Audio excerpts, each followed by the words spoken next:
couple of weeks ago, I had a message from one of my subscriber, one of the 90 odd subscriber that I have right now. It was great to hear from them, and I felt the message was quite personal. He specified that he's earned really well, but still doesn't find enough money to put aside for investment. He can't prioritize investing. And I did go back to that person and I explained where you can find money and where you can, plug the leak in your income stream. That way you can set aside some money towards investment. Then I also thought maybe it's worth me sharing this idea and approach to the wider audience who might be interested to know this. And if you're one of them, then comment below more, and I'll make separate videos about what are the things that I personally do in my household to save money and to set aside some money towards investment. And today I'm going to be talking about car insurance. Now, car insurance is something that everybody needs when you live abroad. And most of the people tend to take car insurance with their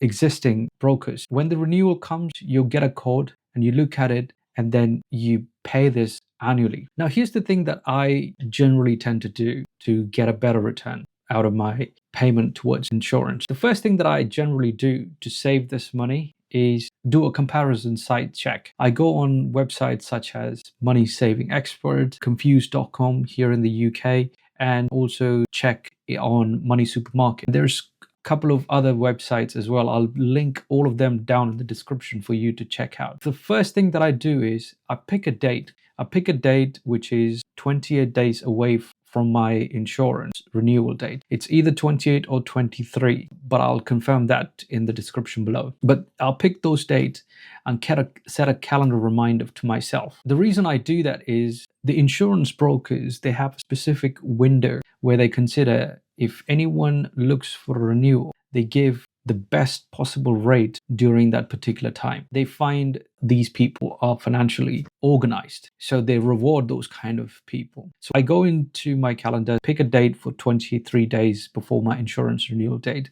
and get a quote. I get a quote and keep it aside and wait for my insurance provider to give me a quote as well.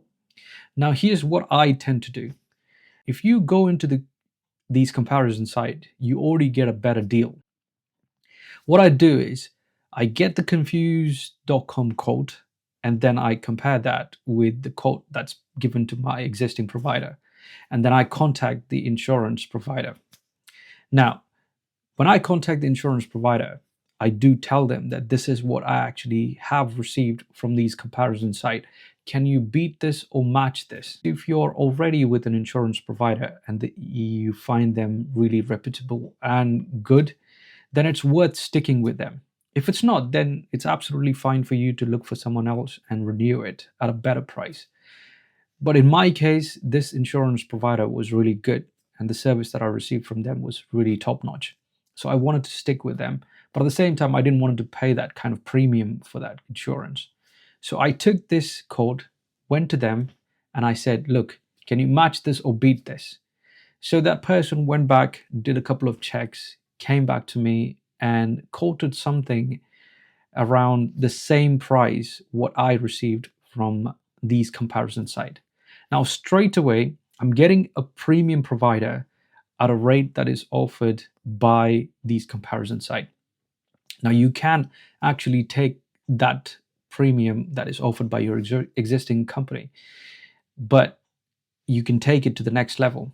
You can haggle and do some little negotiation, and you can politely ask them, look, I can go with them because I'm getting this cash back, I'm getting this benefits like free coffees or £20 vouchers from Greg's or Sainsbury's.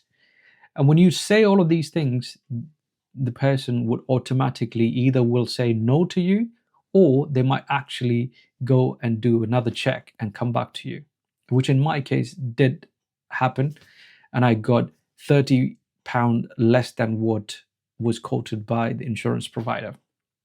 Now, here's the part that I always tend to take it when I make some savings. Now, the original quote, for example, that I received from my existing provider was around £400. And the quote that I received on the comparison site was around £330. Now, I was willing to pay what was quoted by my insurance provider. And most of you would be thinking in the same thought process as well. If you had that same thought process, you would have anyways paid that £400 worth of insurance, or whatever the amount is that going to be. But now that you have looked at your comparison site and you've made aware of some savings that you can actually do from that, that means you've saved £100 straight away. Now, psychologically, you can think, yeah, that money is saved and you can spend it somewhere else. But if you're an investor and if you are starting your financial journey, the first thing that you want to do is consider that savings as an opportunity to put it aside towards your investment.